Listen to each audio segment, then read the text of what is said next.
सो हे हाय दोस्तों, आप सभी का स्वागत है आज के हमारे सेशन में। आज हम बात करने वाले हैं उन ओशनिक फैक्टर्स के बारे में जो इंडियन मानसून को बहुत ज़्यादा इम्पैक्ट करते हैं। इसमें हम बात करेंगे ENSO cycle, Indian Ocean dipole and Modokis को।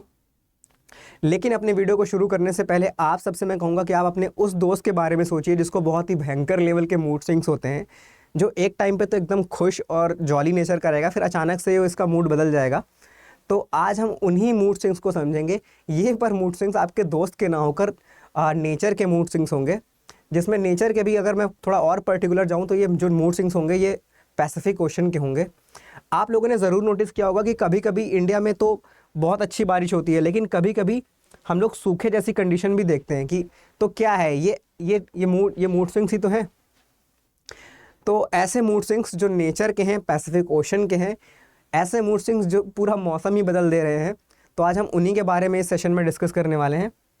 तो क्लास को शुरू करते हैं, लेकिन क्लास को शुरू करने से पहले हम कुछ बेसिक टर्मिनोलॉजीज़ हैं जो ज़रूरी हैं, जो हमें जानना ज़रूरी है इस वीडियो के लिए। हम पहले उन्हें डिस्कस कर लेते हैं। सबसे पहले हम बात करने वाले हैं ट्रेड्स विंड्स की।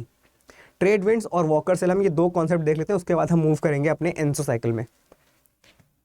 तो सबसे पहले जानते हैं ट्रेड विंड्स क्या है।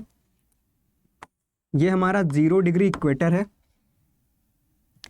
0 डिग्री इक्वेटर पे क्या होगा, जो सन होता है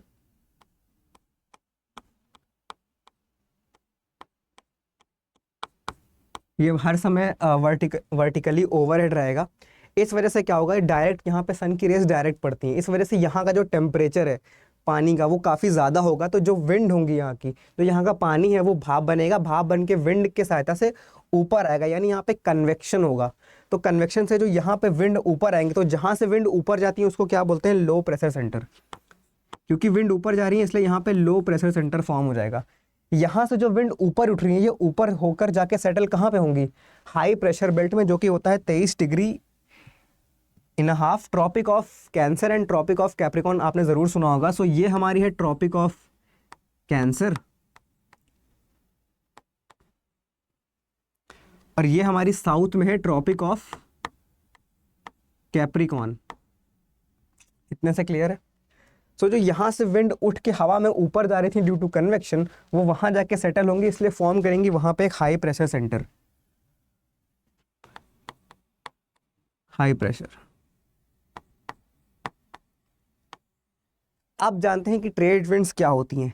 जब वो एयर यहाँ जाके सेटल हुई तो वो वहाँ से हाई प्रेशर से लो प्रेशर की ओर आएगी, क्योंकि जो विंड होती है वो हमेशा प्रेशर ग्रेडियंट फोर्स जो होता है वो विंड जनरेटिंग फोर्स इसको बोलते हैं। तो विंड हमेशा हाई प्रेशर से लो प्रेशर की ओर आएगी। तो ये जो विंड है जो सब ट्रॉपिकल हाई प्रेशर बेल्ट से इक्वेटोरियल लो प्रेशर बेल्ट की ओर आ रही हैं, उन विंड्स को हम ट्रेड विंड्स कहते हैं। So like this, these are known as trade winds. अब इनमें ये डिफ्लेक्शन क्यों हो रहा है, ये this is due to Coriolis force. जब हम विंड्स के बारे में डिस्कस करेंगे तो उसमें हम अच्छे से डिस्कस करेंगे, लेकिन आप इसको इतना समझ लो, ये एक विंड को डायरेक्ट करने वाला फोर्स है। ये किस लिए होता है, क्योंकि धरती जो घूम रही है इस वजह से ये फोर्स जनरेट होता है। इसको फेरल लॉ भी बोलते हैं। तो ये ट्रेड विंड्स आपका क्लियर है। इसको लिख देता हूं मैं एक बार।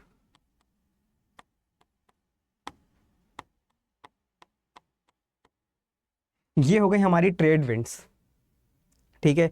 ये जो ट्रेड विंड्स होती हैं परमानेंट इन नेचर होती है, यानी हमेशा ये ऐसे ही चलेंगी।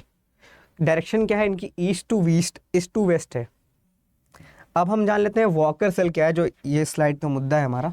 इसको मैं मिटाले दे रहा हूँ, आपको चाहिए तो स्क्रीनशॉट ले सकते हैं।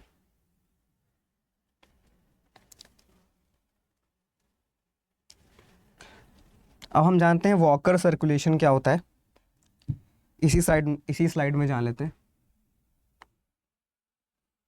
सो ये हमारा साउथ अमेरिका है, ये हमारा है Australia. This is our 0 degree equator. अब क्या हुआ, जो आपने ट्रेड विंड्स पढ़ी हैं वो भी ट्रेड विंड्स यहाँ पे भी ऐसे चल रही हैं।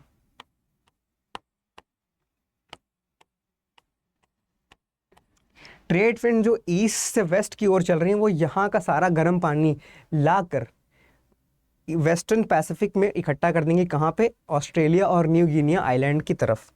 तो जब सारा गर्म पानी इधर आ जाएगा तो क्या होगा, यहाँ पे ना एक वार्म पूल, यानी गर्म पानी का एक एक्यूमुलेट हो जाएगा। तो यहाँ पे एक वार्म पूल का फॉर्मेशन होगा।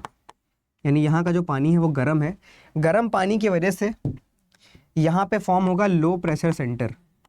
अब लो प्रेशर सेंटर क्या होता है, यहीं से अब वापस से विंड हवा में ऊपर उठेंगी और जाके इधर सेटल होंगी। सो मैं इधर ड्रॉ किए दे रहा हूँ, ये विंड आई और यहाँ आके सेटल होंगी। जहाँ पे विंड सेटल होती है, जहाँ पे विंड सेटल होगी उसको बोलते हैं हाई प्रेशर बेल्ट, सॉरी उसको बोलेंगे हाई प्रेशर सेंटर। अब यहाँ से क्योंकि विंड ऊपर जा रही है, इसको एक मिनट थोड़ा सही कर देता हूँ, तो ये जो विंड यहाँ से ऊपर जाएगी तो यहाँ पर रेनफॉल कराएगी। So formation due to the convection of the wind, यहाँ पे रेनफॉल होगी। कहाँ पे रेनफॉल हो रही है, Australia, new Guinea, Indonesia. Normal phase में ऐसे ही गर्म पानी होगी। अब इधर इसका इंडिया में इम्पैक्ट क्या है, क्योंकि ये जो गर्म पानी है यहाँ से ड्यू टू मलक्का स्ट्रेट्स वगैरह से यहाँ के इंडियन ओशन में आ जाता है गर्म पानी, तो वहाँ पे भी लो प्रेशर सेंटर फॉर्म हो जाएगा। वहाँ से भी मॉइस्चर हवा में ऊपर जाएगा। जो साउथ वेस्ट मानसून इंडिया की तरफ बढ़ेंगी तो वो हवा में आया मॉइस्चर को अपने साथ लेके आके इंडिया में बारिश कराती हैं। सो आई होप आपका वॉकर सेल, आई होप आपका ट्रेड विंड्स क्लियर है। एक बार यहाँ पे लिख देता हूँ ये क्या है। सो ये जो साइकिल है ना, ये लो प्रेशर सेंटर से हाई प्रेशर सेंटर सेटल हो रहा है, यहाँ पे बारिश हो रहा है, इसी को हम लोग बोलते हैं वॉकर सेल।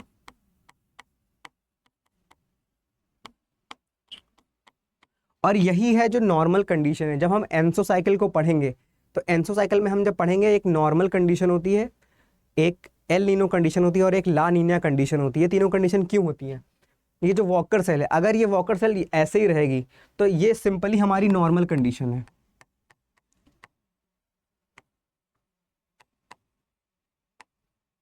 Normal condition. अगर ये वॉकर सेल वीक हो जाएगी, वीक हो जाएगी क्या मतलब है कि जो ट्रेड विंड्स हैं अगर ये वीक हो जाएंगी तो फिर हमारी एल नीनो कंडीशन। अगर ये ट्रेड विंड इंटेंसिफाई हो जाएगी, अगर ये वॉकर सर्कुलेशन इंटेंसिफाई हो जाएगा तो ये हमारा ला नीना कंडीशन होती है। तो ये हो गया हमारा वॉकर सेल। कहाँ पे हो रहा है हमने बता दिया, पैसिफिक ओशन में हो रहा है। ये पैसिफिक ओशन है, आई होप इतना तो क्लियर है। ये हमने पढ़ लिया ट्रेड विंड्स के बारे में, सारे डिटेल्स लिखे हुए हैं। अब हम आ जाते हैं एनसो इवेंट पे, जो कि होता है एल नीनो सदर्न ऑसिलेशन। सो ENSO, आप ऐसे वर्ड ब्रेक डाउन कर लो। EN stand for El Nino, SO stand for southern oscillation. Southern, southern of what? Southern of south of equator, यहाँ पे। And what is oscillation? Oscillation कुछ नहीं, बस mood swings ही हैं। क्योंकि अभी हमने देखा कि जो टेम्परेचर चेंज हो रहा है, अभी एक नॉर्मल कंडीशन में यहाँ पे लो प्रेशर है, यहाँ पे हाई प्रेशर है, तो वो जब चेंज होगा ऑसिलेट हो जाएगा, कभी खुश कभी कभी खुशी कभी गम वाला जैसा माहौल। तो वही चीज़ है जो जो ऑसिलेट होगा कभी की, क्योंकि कभी वहाँ पे हाई प्रेशर है तो वो जाके लो प्रेशर हो जाएगा। तो इस वजह से जो ऑसिलेशन हो रहा है उसी को हम बोलते हैं एनसो साइकिल या एल नीनो सदर्न ऑसिलेशन। और ये पढ़ना ज़रूरी क्यों है? क्योंकि ये इंडियन मानसून के लिए बहुत ही इंपॉर्टेंट है। क्योंकि मैं आपको यहाँ बता देता हूँ, इसका एल नीनो का और इंडियन मानसून का ना इनवर्स रिलेशन है। मैं आगे चलो डिस्कस करूंगा। So these are 3 phases, neutral phase, El Nino phase and La Nina phase. अब एक एक करके हम डिस्कस करते हैं एक बार फिर से। सो हमारा अब बात आती है नॉर्मल फेज क्या है। जो मैंने वॉकर सेल का डायग्राम बनाया था वही डायग्राम मैं यहाँ पे एग्जैक्ट बनाने वाला हूँ, फिर से आपको समझाने के लिए एक बार। या चलो दूसरी तरह से बना देते हैं आप।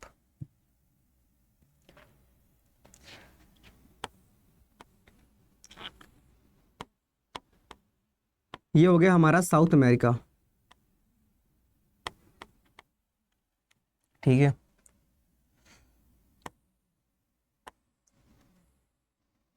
ये है हमारा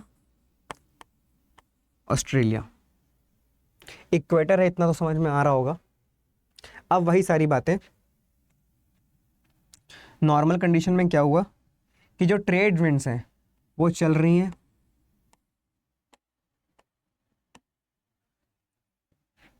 उनके चलने की वजह से सारा जो गर्म पानी है इस ओशन का वो लाके इधर तरफ इकट्ठा कर रही हैं, warm pool forming the low pressure centre. अब जो वार्म पूल, जब यहाँ का पानी इधर आया तो यहाँ पे जो जगह खाली होगी उसको फिल करने के लिए नीचे से हम्बोल्ट कोल्ड करंट ऊपर आएगी, जो कि अपने साथ बहुत ज़्यादा न्यूट्रिएंट रिच वाटर भी लाती है साउथ अमेरिका कोस्ट के लिए। मतलब वो साउथ अमेरिका के बेसिकली जो कंट्रीज हैं, पेरू, चिली, इक्वाडोर, वहाँ पे वो मतलब वहाँ की लाइफ के लिए बहुत ज़्यादा इंपॉर्टेंट है, क्योंकि यहाँ पे फिशरी इंडस्ट्रीज बहुत ज़्यादा पाई जाती हैं। तो वही उसको हम आगे डिस्कस करेंगे। सो this is Humboldt cold current.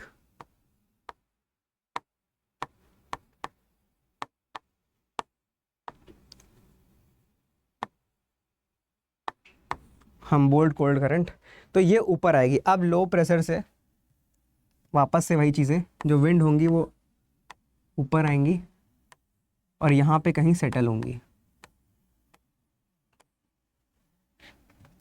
जब विंड ऊपर जाएंगी तो ड्यू टू कन्वेक्शन रेनफॉल होगा ऑस्ट्रेलियन कोस्ट पे।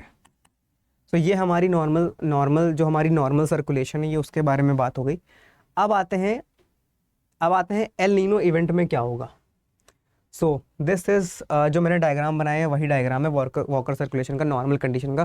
क्या क्या कंडीशन है, कैसे कैसे हो रहा है upwelling of Humboldt cold current, ठीक है, ये सारी चीज़ें वहीं पे यहाँ पे लिखी हुई हैं। तो आप एक बार गो थ्रू कर लेना, जो मैं आपको बोल रहा हूँ, जो आपको समझा रहा हूँ, वही सारी चीज़ें यहाँ पे भी एग्जैक्टली लिखी हुई हैं।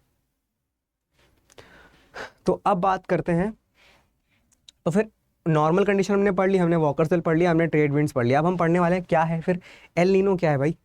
तो एल नीनो में आपको पहले बताया कि जो वॉकर सर्कुलेशन है अगर वो वीक हो जा रहा है, इस वजह से एल नीनो कंडीशन होती है। तो एक बार फिर से हम अपना मैप ड्रॉ करेंगे पैसिफिक ओशन का ही।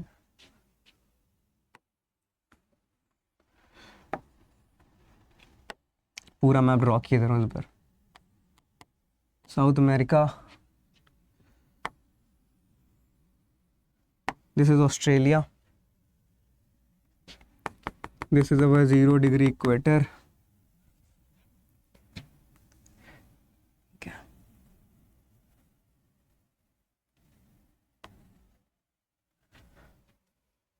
अब क्या हुआ कि जो ट्रेड विंड्स थी, जो नॉर्मल कंडीशन में ऐसे ऐसे बह रही थी, जो सारा गर्म पानी लाके इकट्ठा कर रही थी, जो वॉकर सर्कुलेशन था, वो यहाँ पे तो वीक हो चुका है। तो जो ट्रेड विंड्स हैं वो यहाँ की हो गई हैं वीक। अब ट्रेड विंड के वीक होने की वजह से, गिव मी अ मिनट। हाँ, तो ट्रेड विंड्स के वीक होने की वजह से जो गर्म पानी था वो उधर का इधर आ नहीं पाया, तो सारा गर्म पानी इधर ही इकट्ठा हो गया है। अब सारा गर्म पानी इधर इकट्ठा हो गया, उधर जगह ही खाली नहीं हुई। तो जो हमारी हम्बोल्ट कोल्ड करंट नीचे से ऊपर आ रही थी, इसमें भी कुछ डिस्ट्रप्शंस हुए हैं। मतलब ये फिर जब जगह ही नहीं खाली तो ज़्यादा पानी ऊपर नहीं आ पा रहा है, नॉर्मल आ रहा है, बट क्योंकि इक्वेटर है, ज़्यादा टेम्परेचर है, तो वहाँ का पानी सरफेस जो टेम्परेचर है काफ़ी ज़्यादा है, इस वजह से गर्म पानी ही ऊपर रहेगा। वो एक लेयर होती है, उसके नीचे ठंडा पानी सारा रहेगा। अब क्योंकि जब गर्म पानी यहाँ पर नहीं आ पाया, तो ये जो रीजन होगा ये कंपैरेटिवली थोड़ा ठंडा होगा। इस वजह से यहाँ पे जो विंड होंगी लो प्रेशर से, क्योंकि यहाँ पे वार्म वाटर है, तो यहाँ से विंड यहाँ पे फॉर्म होगा लो प्रेशर सेंटर, और विंड जो होंगी लो प्रेशर से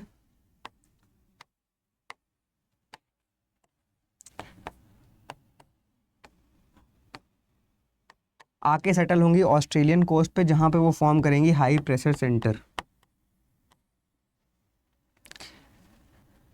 साथ में क्योंकि हवा यहाँ से ऊपर जा रही है, तो ये रेनफॉल कराएंगी साउथ अमेरिका में। सो this is the El Nino phase. I hope सब कुछ आपको क्लियर है। ट्रेड विंड्स वीक हो गई, इस वजह से सारा गर्म पानी जो था वो ईस्टर्न पैसिफिक पे ही इकट्ठा है। हम्बोल्ट कोल्ड करंट का अपवेलिंग डिसरप्ट हुआ है, इस वजह से जो लो प्रेशर सेंटर है वहाँ से विंड राइज करेंगे और आके वेस्टर्न पैसिफिक में ऑस्ट्रेलिया के पास विंड सेटल होंगी, जहाँ पे फॉर्म होगा high pressure centre. Due to the formation of high pressure centre, rainfall जो ऑस्ट्रेलिया में नॉर्मल कंडीशन में हो रही थी, अब वो यहाँ ना होकर यहाँ होगी। अब इसका इम्पैक्ट क्या है, साथ साथ ये भी देखते चलते हैं। क्योंकि यहाँ पे नॉर्मल बारिश होने वाली थी जो कि नहीं हुई, इस वजह से इधर साइड क्या होगा, DROU, ड्रॉट। तो ड्रॉट लाइक कंडीशन हो जाएंगे ऑस्ट्रेलिया में, इंडोनेशिया में, इवन इंडिया में भी। एल नीनो का इंडिया का इन्वर्स रिलेशन है, मैं आपको अभी आगे जाके बताऊंगा। और यहाँ पे जहाँ पे ड्रायर और थोड़ी सी कोल्डर कंडीशन होनी चाहिए थी, वहाँ पे बहुत इतनी भयंकर बारिश हो जाएगी कि वहाँ की जो पूरी इंडस्ट्री, वहाँ का जो पूरा इंफ्रास्ट्रक्चर है वो सब खराब हो जाएगा। तो यहाँ पे होगी, यहाँ पे क्या इशू होगा, यहाँ पे फ्लड का इशू हो जाएगा। सो this is about the El Nino phase. अब थोड़ा सा इसके बेसिक के बारे में जान लेते हैं। हमने जान लिया क्या होता है, हमने जान लिया कैसे होता है हर चीज़।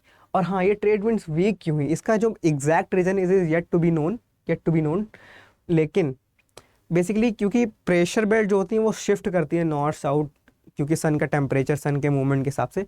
तो उसका कुछ रीज़न होगा साइंटिफिक, अभी साइंटिस्ट जो है उसके लगे हुए हैं कि क्या रीज़न है।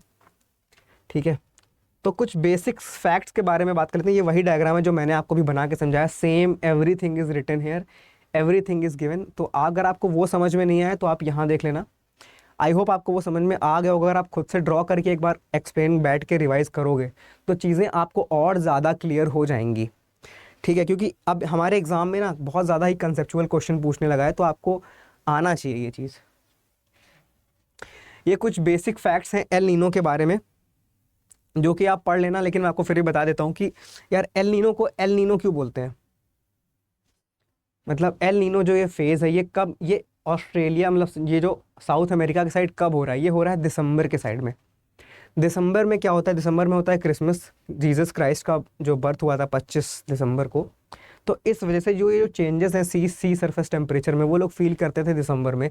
इस वजह से इन्होंने इसका नाम स्पेनिश में एल नीनो यानी क्राइस्ट चाइल्ड या बेबी चाइल्ड या छोटा लड़का रख दिया। और ये जो एल नीनो इवेंट है ये कोई रेगुलर इवेंट नहीं है, आप you can not predict it. ये इरेगुलर है, 3 से 7 साल, 1 से 3 साल का ऐसा होता है, मतलब पीरियड्स चलते हैं इनके। और ये सारी डिटेल्स जो हैं लिखी हुई हैं, दीज आर फैक्ट्स जो मैंने आपको पढ़ाया वही सब है। आप देखते हैं इसका इम्पैक्ट क्या है इंडियन मॉनसून पे। जो मैंने आपको बताया कि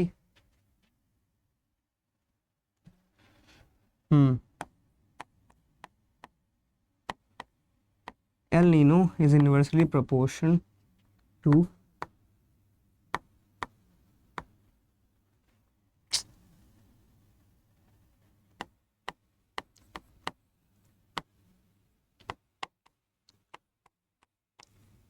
मॉनसून इन इंडिया। जितना ज़्यादा एल नीनो इंटेंसिफाई होगा उतना ही ज़्यादा इंडिया में रेनफॉल कम होगी। तो रेनफॉल, क्योंकि हमें पता है कि भारत जो है वो एक कृषि प्रधान देश है, तो अगर कृषि प्रधान देश में जो जहाँ पे most of the region is rain fed, जो बारिश से सिंचाई करते हैं, तो अगर वहाँ पे बारिश ही ना हो तो फिर वहाँ पे क्या होगा, वहाँ की जो कृषि हो रही है वो ख़राब होगी। वहाँ पे ड्रॉट लाइक कंडीशन हो जाएंगे, वहाँ का जो एग्रीकल्चर पूरा सिस्टम है वो डिसरप्ट होगा। प्राइस इन्फ्लेशन हो जाता है, प्राइस बढ़ जाते हैं खाने के दाम के। खरीफ क्रॉप जो बेसिकली हैवीली इम्पैक्ट होती है। ऐसा कब हुआ, ऐसा मतलब कई सालों में हुआ, 2015 में, 2009 में मल्टीपल ड्रॉट सीजन्स हुए हैं। ये वही सारी बातें लिखी हुई हैं, इन्वर्स रिलेशन है। और 2015 में इन्होंने 14% कम रेनफॉल कराई थी। सब सारा गवर्नमेंट का डेटा है, IMD का डेटा है। 2015 में भी क्या हुआ था, इन्फ्लेशन हो गया था। तो द फैक्ट इज रिटन, पूरी इकॉनमी, आप इतना समझ लो कि जो एल नीनो है वो इंडियन इकॉनमी पे एकदम बहुत ही भारी चोट करता है। एक कहावत भी आप लोगों ने ज़रूर सुनी होगी कि it is not the parliament which decide the budget but it is the monsoon.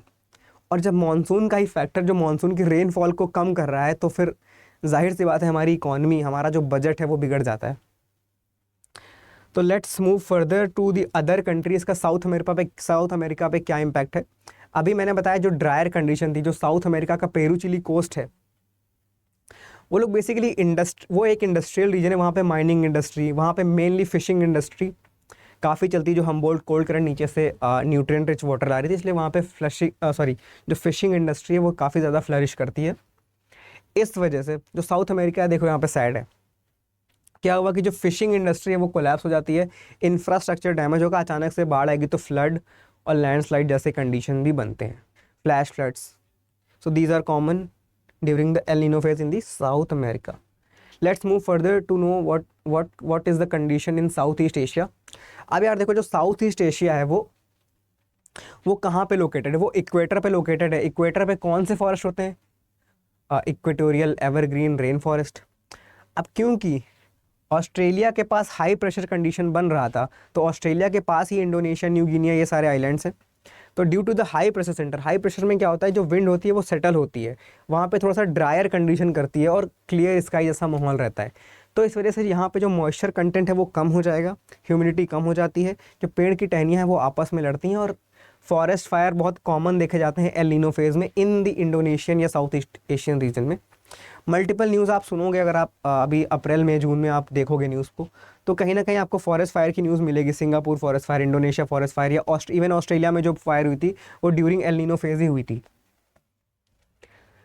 So what is the condition in north America? North America में कोई बहुत ही ज़्यादा इम्पैक्ट नहीं है, इतना है कि जो जो वहाँ पे विंटर्स होने वाली है वो काफ़ी मिल्ड हो जाती है, मतलब विंटर की इंटेंसिटी कम हो जाती है। वही लिखा है कि वार्मर एंड ड्रायर विंटर्स, और जो हरिकेन्स आते हैं, हरिकेन्स आर टेम्परेट साइक्लोन्स, जो जिनको नॉर्थ अमेरिका में हरिकेन्स बोलते हैं, तो उनकी भी जो इंटेंसिटी है, जो उनकी फ्रीक्वेंसी है, वो डिक्रीज हो जाती है।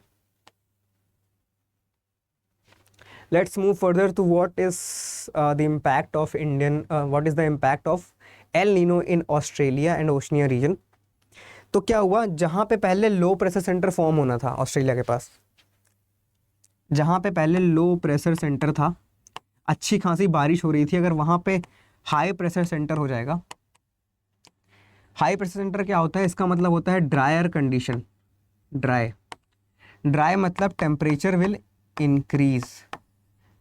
तो टेम्परेचर इंक्रीज होने की वजह से यहाँ पे मल्टीपल कंडीशन, पहली बात तो यहाँ पर ड्रॉट की कंडीशन होती है, जो मैंने आपको पहले बताया। इसके अलावा एक बहुत ही जो एक इन्वायरमेंटल कंसर्न भी है कोरल ब्लीचिंग का, वो भी यहाँ पे होता है। अब ऐसा क्यों हो रहा है, मैं आपको एक शॉर्ट में बता दे रहा हूँ। जब हम ओशनोग्राफी का कोरल टॉपिक डिस्कस करेंगे तो उसमें हम डिटेल में पढ़ेंगे कि कोरल क्या होती हैं और कैसे बनती हैं, इनकी थ्योरीज क्या हैं और क्या क्या कंडीशंस होती हैं। तो जो कोरल्स होती हैं दे आर मरीन पॉलिप्स, जिन पे एक शेल होता है कैल्शियम कार्बोनेट का, और एक लिविंग ऑर्गेनिज्म के साथ सिम्बायोसिस रिलेशनशिप में रहती हैं, सिम्बायोटिक रिलेशनशिप में रहती है, जिसको बोलते हैं जूज एंथेले, जो इसको कलर देता है। लेकिन इसके रहने के लिए ना कंडीशन है, ये रहती है कहाँ? फोटिक जोन में, यानी जहाँ पे सूरज की रोशनी प्रॉपर आ रही हो। और इसके लिए टेम्परेचर क्या चाहिए होता है? इसको टेम्परेचर चाहिए होता है 21 से 27 डिग्री सेल्सियस। तो ये तो नॉर्मल कंडीशन में तो चल जाएगा, लेकिन जब जहाँ पे हाई प्रेशर सेंटर हो गया तो ये टेम्परेचर जो होता है ये बढ़ जाता है। इस वजह से कोरल ब्लीचिंग काफ़ी हैविली मात्रा में होती है। ये आपने ग्रेट बैरियर रीफ का नाम ज़रूर सुना होगा। सो वही सारा लिखा है कि severe droughts, water scarcity and coral bleaching. Sorry. अब आते हैं एल नीनो मोडोकी के बारे में।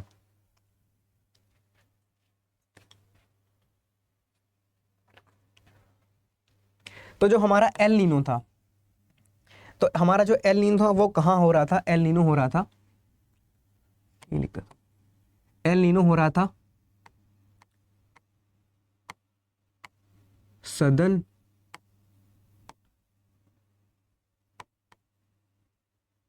और ईस्टर्न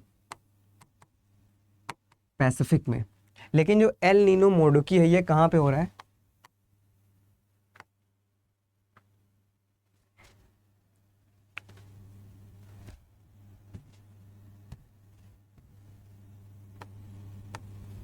ये हो रहा है हमारा सेंट्रल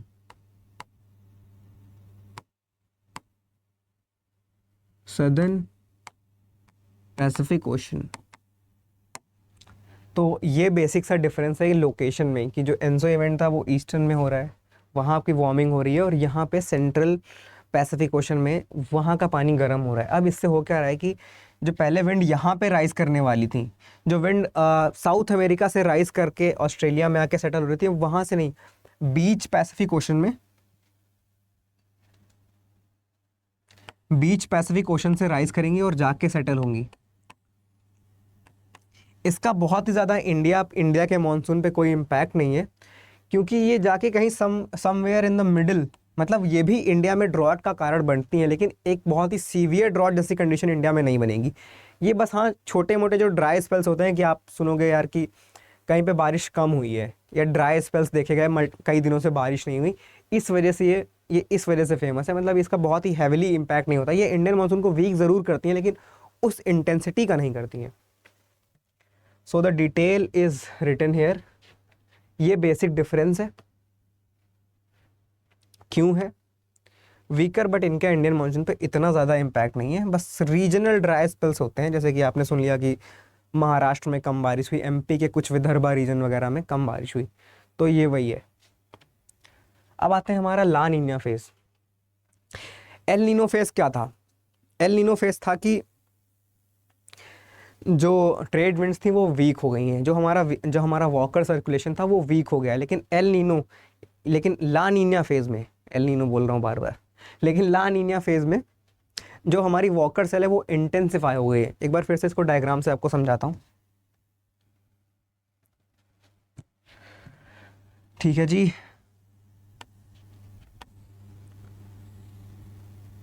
दिस इज अवर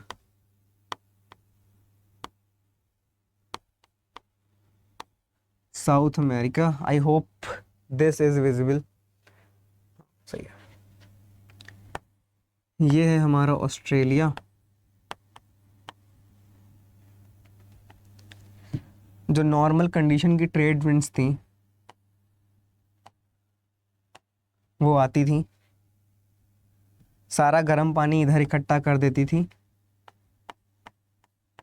गर्म पानी इकट्ठा होने की वजह से यहाँ पे लो प्रेशर सेंटर फॉर्म होता था ओशन में, और जो विंड्स थी वो यहाँ से उठकर यहाँ पे सेटल होती थी, ठीक है। जो यहाँ से उठ रही हैं तो यहाँ पे कराती थी बारिश, और यहाँ पे फॉर्म होता था हमारा हाई प्रेशर सेंटर, और साथ में हम्बोल्ट कोल्ड करंट भी आती थी, जो जगह यहाँ पे खाली थी उसको फिल करने के लिए।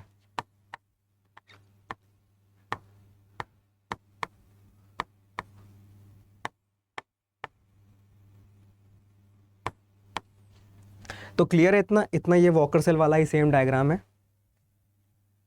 और इसको भी लिख देता हूँ ज़रा, ठीक है। चलो समझो। अब ला नीना फेज में क्या हुआ? ला नीना फेज में ये होगा कि जो वॉकर सर्कुलेशन ये इंटेंसिफाई हो गया है। मतलब जब एल नीनो कंडीशन में ये जो ट्रेड विंड्स थी ये वीक हो रही थी, लेकिन यहाँ पे क्या है, ये ट्रेड विंड्स और स्ट्रांग हो जाएंगी, मूड स्विंग्स हो गए। जो पहले नॉर्मल था हाई, तो ट्रेड विंड्स और स्ट्रांग हो गई। ट्रेड विंड्स के स्ट्रांग होने से क्या हुआ कि यहाँ का जो गर्म पानी था वो ज़्यादा गर्म पानी इधर आ गया, ऐसा आप समझ सकते हो। जो लो प्रेशर सेंटर था वो भी और ज़्यादा इंटेंसिफाई हो गया,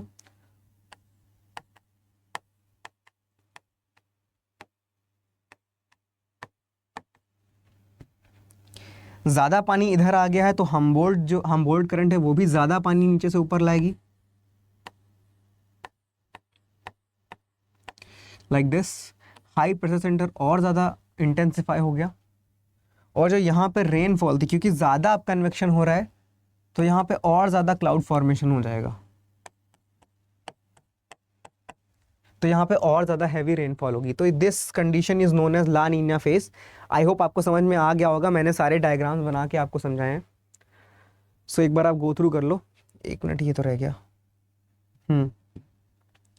यहाँ पे कूल है, कूल वाटर है। So this is our due to the intensification of the Walker cell La Nina phase. Sorry. अब हम देखते हैं इसका इम्पैक्ट क्या है इंडिया में। तो यार देखो, मुझे इंडिया भी ड्रॉ करना है।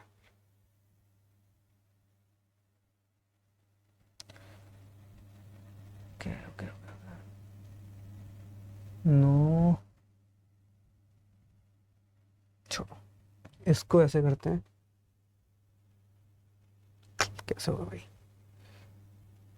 चलो आगे पेश करते हैं पहले, ठीक है। अब यहां से बताता हूँ।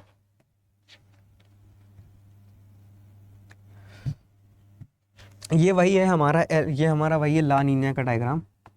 सॉरी, हाँ, El Nino and La Neena. अब ला नीना का मतलब क्या होता है कि सिस्टर चाइल्ड, ठीक है, जो बेबी चाइल्ड हमने पढ़ा था वही। अब ये है हमारा प्यारा भारत,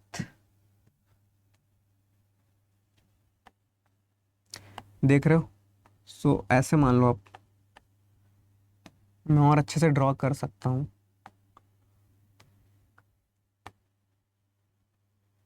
बट फिलहाल के लिए आप इसको ऐसे मान लो, ठीक है। ये हमारा भारत है।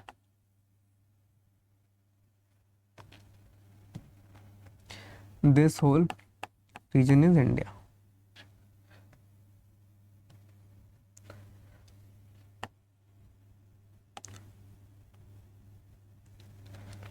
अब क्या हुआ, जो ला नीना फेज था उसमें यहाँ पे और जो वार्म पूल है वो काफ़ी ज़्यादा इंटेंसिफाई हो गया था। तो इस ये जो स्ट्रेट है ना, यहाँ पे आपने स्ट्रेट ज़रूर पढ़ी होंगी, मलक्का स्ट्रेट, जावा स्ट्रेट। तो यहाँ का जो गर्म पानी है वो यहाँ से उठ के इंडियन ओशन में भी आ जाएगा।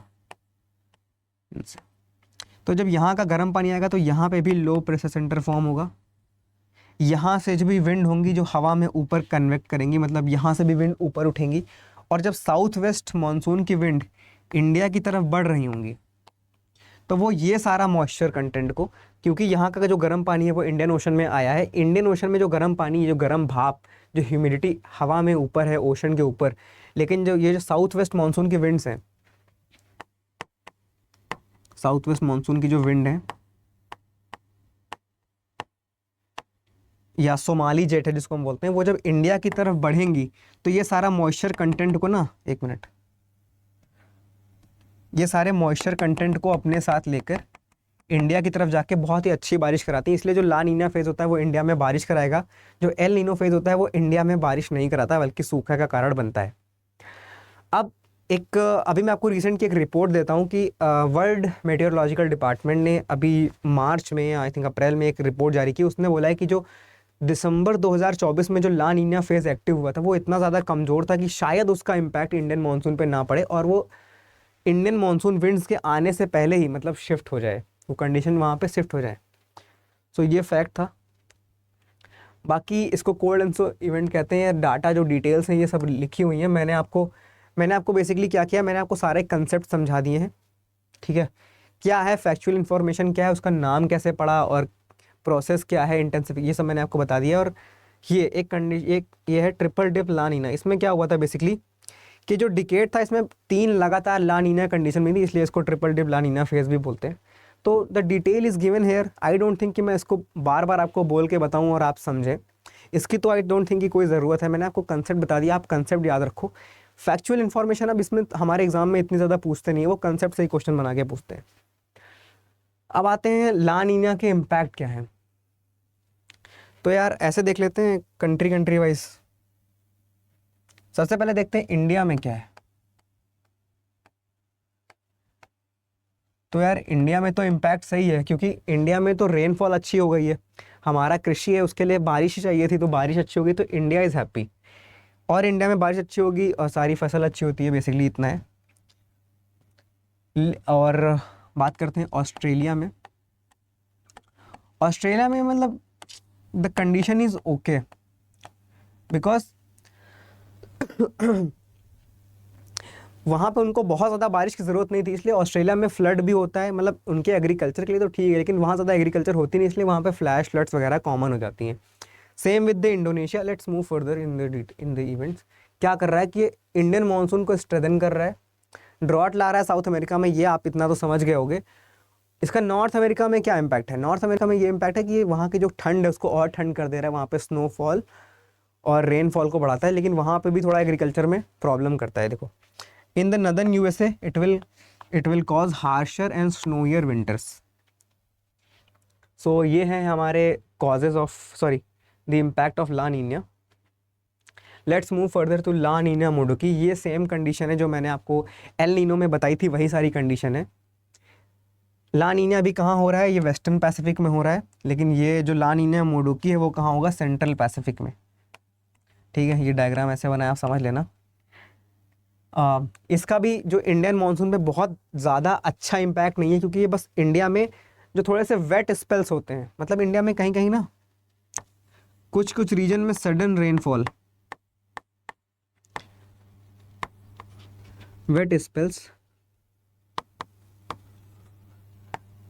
ड्यूरिंग मानसून कराता है। तो ला नीना मोडुकी ये हो गया। फैक्चुअल इंफॉर्मेशन अगेन दी हुई है। Guys you just ignore this part, क्योंकि ये आगे आने वाला है, ये कुछ मिस्टेक है। सो अब हम बात करते हैं हमारा जो तीसरा टॉपिक है इंडियन ओशन डायपोल के बारे में। सब पानी भी लेता हूँ यार। So what is Indian Ocean dipole? थोड़ा सा फैक्चुअल इन्फॉर्मेशन की अगर बात करूं तो इंडियन ओशन जो एल नीनो और ला नीना इवेंट था उसको एनसो साइकिल बोलते थे, एल नीनो सदर्न ऑसिलेशन। जो हमारा इंडियन ओशन डायपोल है इसको हम लोग इक्विनो बोलते हैं, इक्वेटोरियल इंडियन ओशन ऑसिलेशन। तो इसको क्या बोलते हैं? इक्विनो। और ये क्या कंडीशन है? ये एटमॉस्फेरिक एंड ओशनिक कंडीशन है। कहाँ पे? इंडियन ओशन में। लेकिन इंडियन ओशन में कहाँ? इंडियन ओशन के दो एक्सट्रीम रीजन जो हैं, कहाँ कहाँ? Let me draw a map, तब आपको चीज़ें समझ में आएंगी। इसमें भी 3 फेज होते हैं, normal phase, positive Indian Ocean dipole and negative Indian Ocean dipole. मैं आपको तीनों एक बारी बारी से समझा देता हूँ। So let I am going to draw a map. Just be patient, listen कि मैं क्या कह रहा हूँ, और आप चाहो तो खुद भी ड्रॉ कर सकते हो। सो या this is our Arabian peninsula, Indian Ocean, Indonesia, Java, Sumatra, Bali, Lombok, ये हमारे हो गए थोड़े से आइलैंड्स। हमें इंडियन ओशन ड्रॉ करना है क्योंकि इंडियन ओशन डायपोल के बारे में है।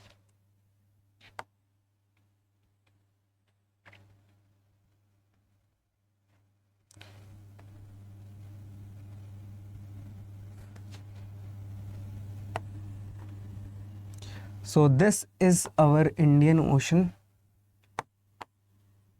क्या हो रहा है ये?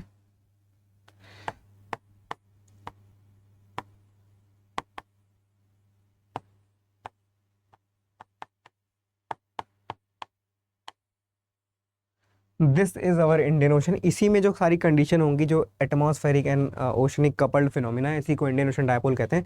अब हम बात करने वाले हैं सबसे पहले नॉर्मल फेज की। तो यहाँ लिख देता हूँ यार कि हम बात कर रहे हैं, इसमें भी वही 3 कंडीशन होती है। सबसे पहले हम बात कर रहे हैं नॉर्मल फेज की, ठीक है, फर्स्ट पॉइंट है। तो अब नॉर्मल फेज में क्या होगा? नॉर्मल फेज वही हमारी बात चल रही है जो मैंने आपको भी बताया था कि ऑस्ट्रेलिया के पास जो नॉर्मल कंडीशन में गर्म पानी रहता है, बारिश होती है, वहाँ का जो गर्म पानी होगा वो पैसिफिक ओशन से इन स्ट्रेट्स के थ्रू इंडिया में, इंडियन ओशन में पेनिट्रेट कर जाएगा। तो यहाँ पे भी थोड़ा सा गर्म पानी रहेगा। सो दिस इज वार्म पूल। अब हमारा साउथ वेस्ट मानसून जो हमने इसके वीडियो के पहले वाले वीडियो में पढ़ा था, क्या होता है? Due to the pressure gradient, क्योंकि यहाँ पे इंडिया में तिब्बतन प्लेटू की हीटिंग की वजह से लो प्रेशर सेंटर है, विंड यहाँ पे सेटल हो रही है, यहाँ पे कहीं तो फॉर्म कर रही है हाई प्रेशर सेंटर, ठीक है। और यहाँ से हमारी जो सोमाली जेट है वो चल रही है इंडिया की तरफ बारिश कराने। सेम विथ अदर जो है यहाँ पे, क्योंकि दिस इज और इक्वेटर, तो due to the pressure gradient जो सोमाली जेट है और अदर विंड्स हैं वो इक्वेटर को क्रॉस करेंगी इंडिया में बारिश कराने के लिए। सो this is how Indian monsoon is called. मैंने आपको डायग्राम बना के बताया था। लेकिन अब देखो क्या हुआ नॉर्मल कंडीशन में, क्योंकि यहाँ पे वार्म था, यहाँ पे गर्म पानी थोड़ा सा गर्म है, तो यहाँ पे ना मॉइस्चर कंटेंट एयर में ज़्यादा रहेगा। तो ये जो विंड्स इंडिया की तरफ बढ़ेंगी तो ये अपने साथ मॉइस्चर को लेके इंडिया में जाके बारिश कराएंगी, ठीक है। ये मॉइस्चर को लेके इंडिया की तरफ जा रही हैं और इंडिया में बारिश कराएंगी। This is the normal phase. अब हम बात करते हैं कि यार पॉजिटिव इंडियन ओशन डायपोल में क्या होता है। पॉजिटिव इंडियन ओशन डायपोल भी को फिर से मुझे ड्रॉ ना करना पड़े जिसकी वजह से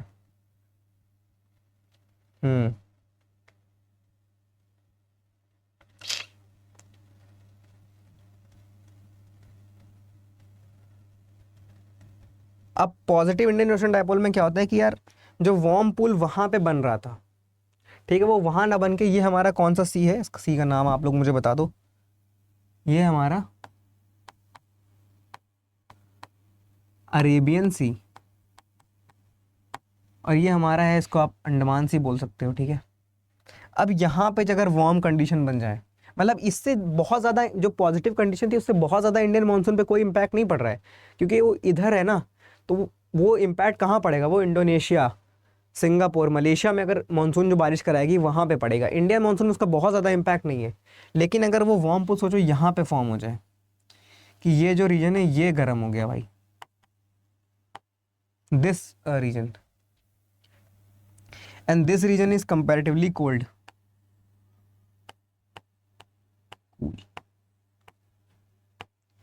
अब क्या होगा कि जो अब वापस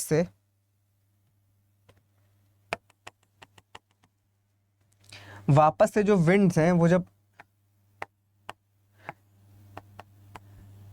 इक्वेटर को क्रॉस करके इंडिया की तरफ जाएंगी तो वो यहाँ पे बहुत सारा मॉइस्चर होगा, ले जाके इंडिया में गिराएंगी। ये हम किस फेज की बात कर रहे हैं, ये हम बात कर रहे हैं फेज 2 की, which is known as positive Indian Ocean dipole. ठीक है, तो इससे इंडिया में ज़्यादा बारिश होगी। मैं यहाँ पे एक बना देता हूँ यार, कुछ लिख दूँ क्या। इसमें क्या होगा,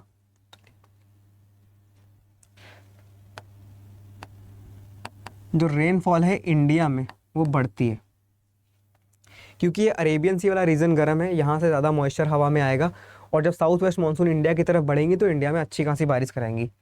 सो again let's know what is the third phase. Third phase को हम बोलते हैं negative Indian Ocean dipole. So third condition is negative IOD। हट जाता हूँ। इसमें क्या होगा, इसमें रेन कम हो जाएगी। क्यों कम हो जाएगी मैं बता देता हूँ। अब नेगेटिव फेज में क्या होगा, जो ये वार्म पूल था वो यहाँ ना होकर यहाँ पे ज़्यादा इंटेंसिफाई हो जाएगा, कूल पूल यहाँ पे इस्टेब्लिश हो जाएगा in the Arabian C.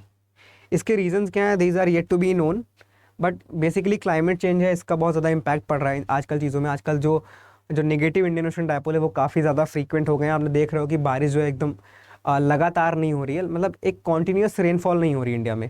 Spells होते हैं, ड्राई स्पेल्स, वेट स्पेल्स, फिर followed by again dry spells, तो वो रीजंस हैं। केन आगे देखते हैं। यही है जो डायग्राम मैंने आपको बताया। This is the positive phase, the Arabian Sea is warm, जाके इंडिया में बारिश करा रहा है। This is the negative phase, जो ये है ये इंटेंसिफाई हो गया और यहाँ पे जाके सेटल हो रही है winds, forming a high pressure. तो वहाँ पे ड्राई हो जाएगा, मॉइस्चर कम हो जाएगा, ह्यूमिडिटी कम हो जाएगी, तो इंडियन ओशन में जो इंडियन मानसून है वो उसके पास कम मॉइस्चर होगा ले जाने के लिए, इंडिया में बारिश कराने के लिए। आई होप गाइज आपको चीज़ें समझ में आ रही हैं। हाँ, these are some factual information कि climatic phenomena fluctuation sea surface temperature between the two extremes of Indian Ocean, जो मैंने आपको बताया, Arabian Sea and Indonesian Sea या जावन सी, आप कुछ भी बोल सकते हो। इक्विनो बोलते हैं। कब होता है, अप्रैल टू मई, पीक करता है अक्टूबर में। Let's move further. अब पॉजिटिव इंडियन ओशन डायपोल जो मैंने आपको पढ़ाया था, जहाँ पे अरेबियन सी में टेम्परेचर ज़्यादा बढ़ गया है, उसका इम्पैक्ट क्या है, मानसून इंडिया में बढ़ेगी, रेन कम हो जाएगी इंडोनेशिया और ऑस्ट्रेलिया में। सेम नेगेटिव मैंने बताया, इंडिया में मानसून कम होगा, यहाँ पे ज़्यादा बारिश होगा। इसका एक और इम्पैक्ट है कि क्या होता है कि जब वहाँ सॉरी इंडियन ओशन डायपोल की वजह से जो हमारा बे ऑफ बंगाल रीजन है, वहाँ पे ना साइक्लोनिक एक्टिविटीज़ काफ़ी बढ़ जाती है। इसलिए कई बार आपने सुना होगा कि अक्टूबर से सितंबर के महीने में उड़ीसा कोस्ट पे मल्टीपल हरिकेन्स, रीमल, आपने ऐसे नाम सुनेंगे, जो इम्पैक्ट करता है। So this is all about our session. आज का सेशन यहीं पे एंड करते हैं। अगले क्लास में हम जानने वाले हैं कि क्या होता है मैडन जूलियन ऑसिलेशन, इसके बारे में जानेंगे, और जानेंगे कि इसका इम्पैक्ट क्या है, मतलब इंडियन मानसून का ओवरऑल इम्पैक्ट क्या है इंडिया की इकॉनमी पे, इंडिया के पीपल पे, या ठीक है, यही सब पढ़ेंगे। तो ठीक है दोस्तों, पढ़ते रहो, मज़े करो। चलिए फिर आपसे मिलते हैं अगले वीडियो में। Thank you.